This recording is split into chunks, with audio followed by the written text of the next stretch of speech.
Doctor Virendra Kumar Jha, व्याख्याता व्याकरण, राजकीय आचार्य संस्कृत महाविद्यालय चिराना, शास्त्रीय द्वितीय वर्ष के छात्रों के लिए व्याकरण शास्त्र द्वितीय पत्र भवादिगण। पूर्व में हमने मंगलाचरण का अध्ययन किया है। मंगलाचरण का अध्ययन करने के पश्चात उसका जो सामान्य अर्थ है हमने उसका ज्ञान प्राप्त कर लिया, और मंगलाचरण श्लोक जो है उसमें आए हुए कतिपय जो शब्द हैं, पद हैं, उनका प्रकृति प्रत्यय का ज्ञान अपेक्षित है। इसी क्रम में हमने पूर्व में श्रोत्रार्हन्ति चणैः और गुण्यैः इन दोनों पदों का व्याकरण शास्त्र के दृष्टिकोण में जो इनका विशिष्ट अर्थ है, प्रकृति प्रत्यय का ज्ञान हमने किया था। आज हम महर्षि भी आदि जो पद शेष रह गए हैं उनके अर्थों को हम पढ़ते हैं, उनका अध्ययन करते हैं। तो महर्षि भी मंगलाचरण में ये जो श्रोत्रार्हन्ति चणैर्गुणे महर्षि भी रहर्दिवम तोष्टूयमानोप्य गुणो विभुर्विजयते तराम, जो मंगलाचरण है इसमें महर्षि भी पद आया है, तृतीयांत पद है ये। अब इसमें हम देखते हैं समास महान्तस्य ते ऋषयः महर्षयः तैः। तो ये जो महर्षि पद है, महर्षि भी, इसमें कर्मधारय समास है। और महर्षि पद में अगर हम जब विग्रह करते हैं महत धन ऋषि, महत में तय को आन महता से आ हो जाएगा महाधन ऋषि, और फिर आद गुण से गुण करने के बाद महर्षि बनेगा। अब ऋषि शब्द का क्या अर्थ है, व्युत्पत्ति लभ्य अर्थ, इसको हम देखते हैं। ऋषि गतो ये धातु है, इससे उणादि प्रत्यय कित प्रत्यय होता है।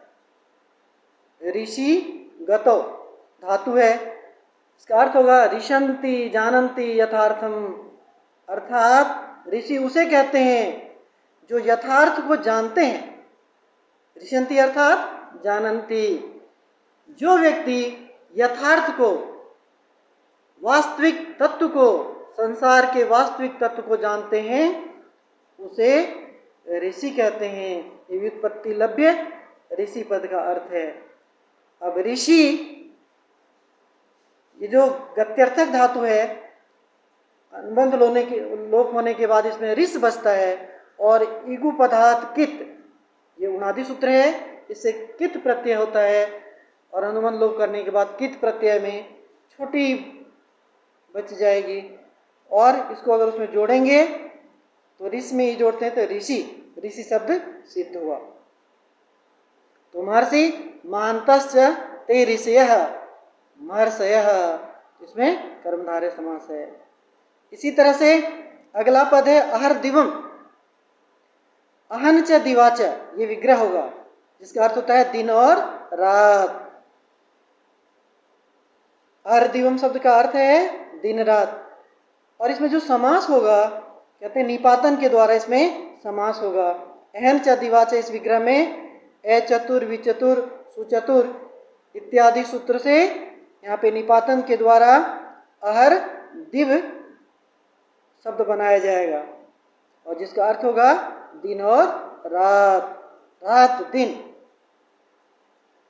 अगला पद है तोष्टूयमान, स्तुई धातु है, मूर्धन्य से आधा टे ह्रस्व की मात्रा चेचे वाला ये है स्तुई।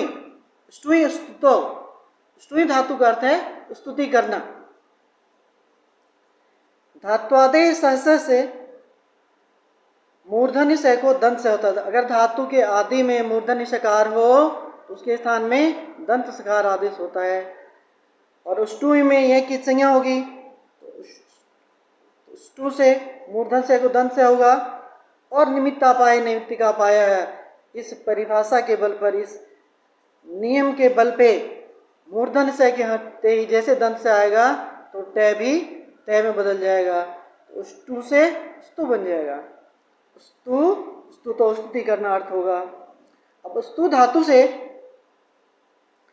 कहते हैं पुनः पुनः अतिशयन वा स्तूयते, तो स्तूयमान यह शब्द बनता है। स्तु धातु से यंग प्रत्यय करेंगे तो अर्थ होगा पुनः पुनः अतिशयन वा स्तूयते इति तो स्तूयमान।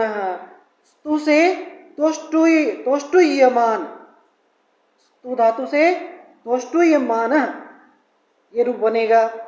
छात्रों अब हम देखते हैं कि तोष्टुयमान कैसे बना। स्तु जो दंत से आधा तय में छोटा हुआ स्तु धातु, स्तु से स्तु बना है, मूर्धन से को हमने दंत सकार किया था। अब इस धातु से यंग प्रत्यय करेंगे। धातो रे काचो हलादे क्रिया समिविहारे यंग, इस सूत्र से यंग प्रत्यय करेंगे, अनुबंध लोप होगा, स्तु प्लस यह बचा। और अकृत सार्व धातु की ओर दीर्घ, स्तु में जो ऊ है इसको दीर्घ हो जाएगा अकृत सार्व धातु की ओर दीर्घ से। स्तु में जो ह्रस्व ऊ था उसे दीर्घ बन गया स्तु।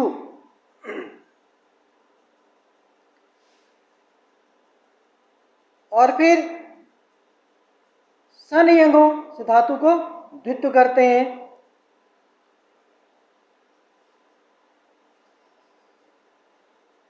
तो सन यंगों से चूंकि यंग प्रत्यय है तो स्तु को द्वित्व होगा, स्तु स्तु प्लस यह बना।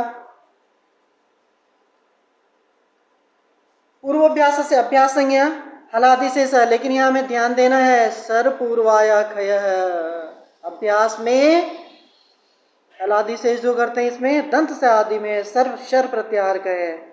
तो सर पूर्वाया, सर पूर्वक अगर हो तो खय प्रत्याहार का वर्ण शेष होता है। खय में तू तय है तो तू बचेगा, दंत से का लोप हो गया। ह्रस्व से ह्रस्व हो गया तो जो तू में बड़ा ऊ था उसको ह्रस्व करके छोटा हो गया, तू स्तुय। अब गुणो यंग लुको, इससे अभ्यास में जो ऊ है उसको गुण होगा, तो तू से बना तो स्तुय। और आधे सब प्रत्ययों से तो में जो ओ है वो इन प्रत्याहार में आया, उसके बाद स्तुय में जो दंत है उसको मूर्धन से हो गया और ष्टुनाष्टु से ष्टुत्व होकर के तो ष्टुय बना। अब इसकी सनाद्यंता धातुओं से पुनः धातु संज्ञा करेंगे तो धातु का रूप बना तो ष्टुय। अब इसके स्थान में लट लकार लाएंगे, वर्तमान में लट से लट ले आए और लट सत्री सानचा व प्रथमा समानाधिकरण से लट के स्थान में सानच आदेश हो गया। सानच में अनुबंध लोप करने के बाद आन बचेगा और आने मुख से मुख का आगम करेंगे, मुख में मैं बसता है तो तोष्टुय में आन, ये हुआ स्थिति बनी। अब सार्व धातु के यक से यक प्रत्यय करेंगे, यक में यह बसता है तो तोष्टुय यह में और आन बचा। अतोलोप से यंग वाला जो यह था उसके ए का लोप हो जाएगा। इस तरह से तोष्टुय मान और विभक्ति लाने पर तोष्टुय मान, स्वाधिकार करने पे तोष्टुय मान ये रूप बना, जिसका अर्थ होता है बार बार अतिशय स्तुति किए जाने वाले, तोष्टुय मान। छात्रों अगला पद है अगुण। अगुण का अर्थ है न विद्यन्ते सत्वरजः तमांसी गुणा यस्य सो अगुण।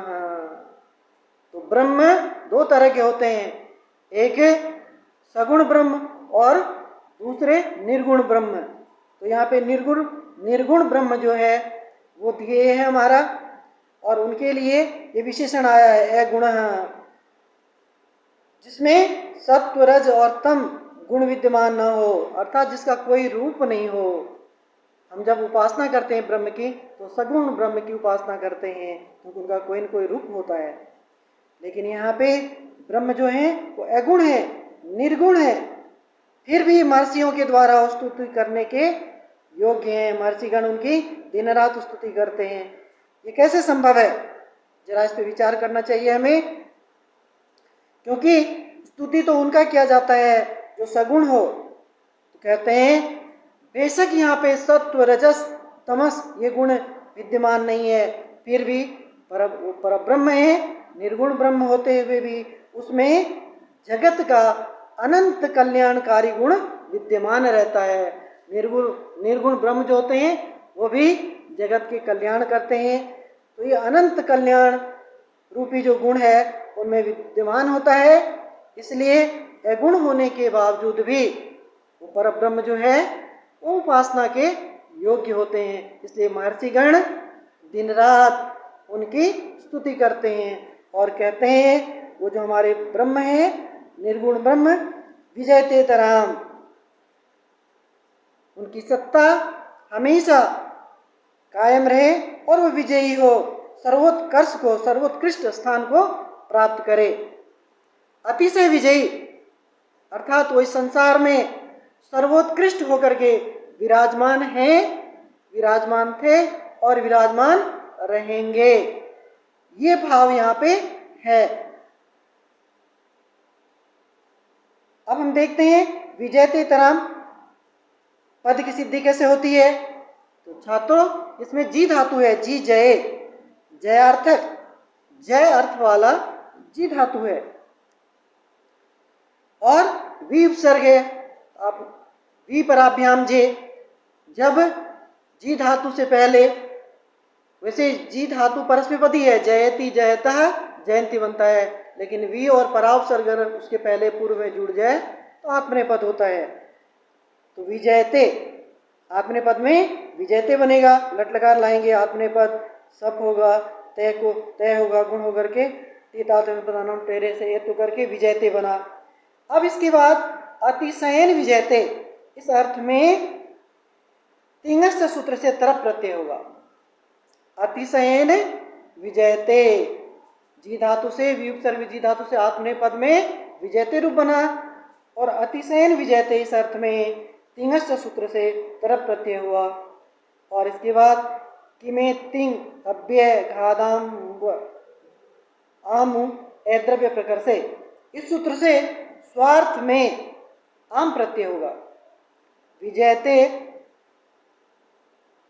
तरफ प्रत्यय होता, तरफ में तर बचा था तो विजयते तर बन चुका है। उसके बाद स्वार्थिक आमु प्रत्यय होगा, आमु में आम बसता है तो विजयते तराम ये बन गया।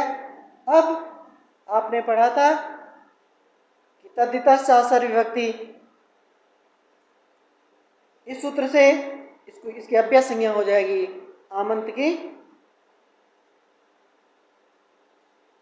अभ्यास संज्ञा होगी तो रूप बना विजयते तराम, सुविभक्ति आएगा, सु का अव्यादाप से लोप हो जाएगा तो विजयते तराम।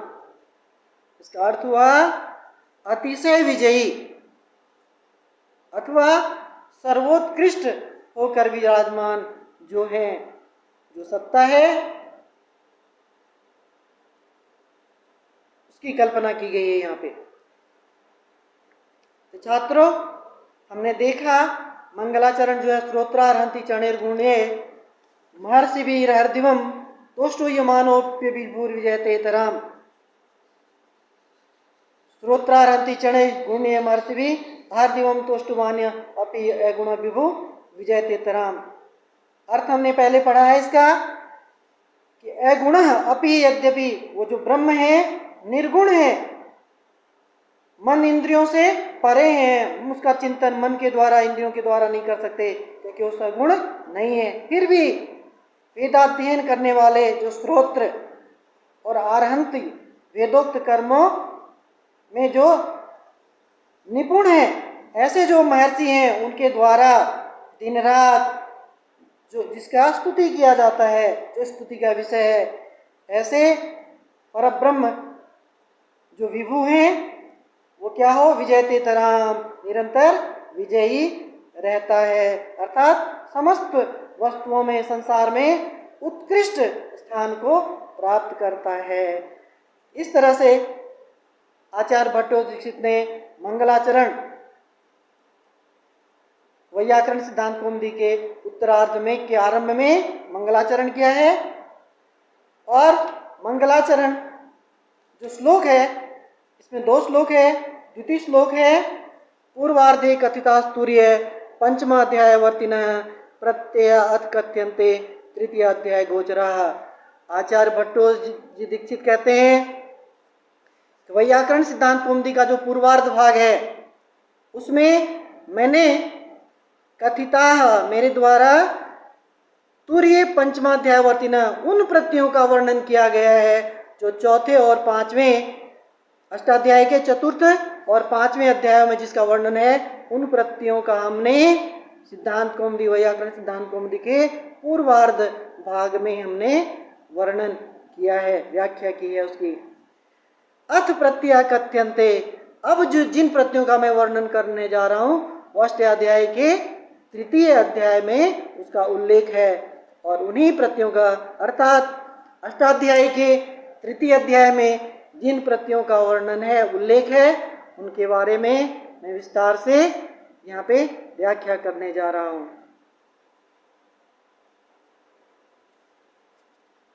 तो अब हम इस भवादि,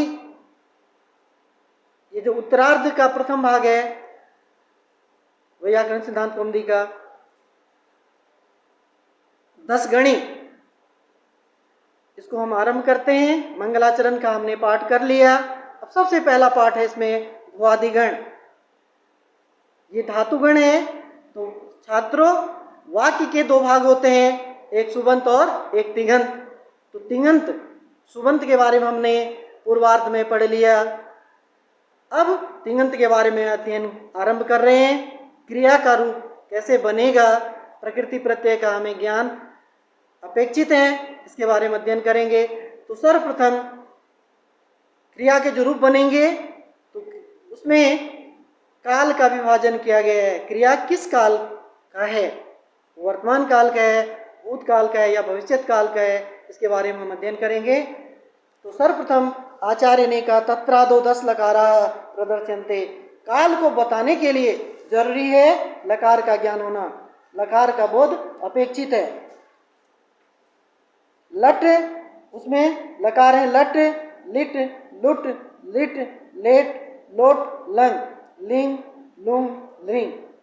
आचार्य कहते हैं ये जो 10 लकार हैं, येषु पंचमो लकार छंदो मात्र गोचर है। इनमें 5वां लकार जो है वो वेदों में इसका पाठ होता है। अर्थात संस्कृत भाषा के 2 स्वरूप हैं, एक वैदिक स्वरूप और एक लौकिक स्वरूप। तो लेट लकार जो है ये विध्यर्थक है। जो अर्थ लोट का है, जो अर्थ विधिलिंग का है, वही लेट का भी है, लेकिन इसका प्रयोग वेदों में छंदों में होता है, लौकिक व्याकरण में इसका प्रयोग नहीं होता है। और इसमें आचार्य भट्टो दीक्षित ने जो क्रम रखा है, इन्होंने अष्टाध्याय में जो महर्षि पाणिनि ने क्रम रखा उससे इनका भिन्न है। इन्होंने टित और मित काल के हिसाब से इन्होंने इसका वर्णन किया है। इन्होंने महर्षि पाणिनि ने काल के हिसाब से किया था। उन्होंने अष्टाध्यायी में सबसे पहले लट लकार को रखा, फिर लिट को रखा, लुंग को, लंग को। तो आप देखेंगे कि अष्टाध्यायी महर्षि पाणिनि ने लट लिट लुट लिट ऐसे करके नहीं रखा। उन्होंने लुंग लंग लिट सबसे पहले भूतकाल के बारे में तीनों का रख दिया, फिर इसके बाद लट लकार वर्तमान काल का रखा, फिर उसके बाद लिट लुट और लिंग ये भविष्यत काल के लिए रखा, और लिंग और लोट ये विध्यर्थक हैं, ये प्रकारवाची हैं। इस क्रम में उन्होंने उसको रखा। लेकिन आचार्य भट्टो दीक्षित ने प्रक्रिया के हिसाब से इनको टित लकार और नीत लकार 2 भागों में इन्होंने विभक्त किया।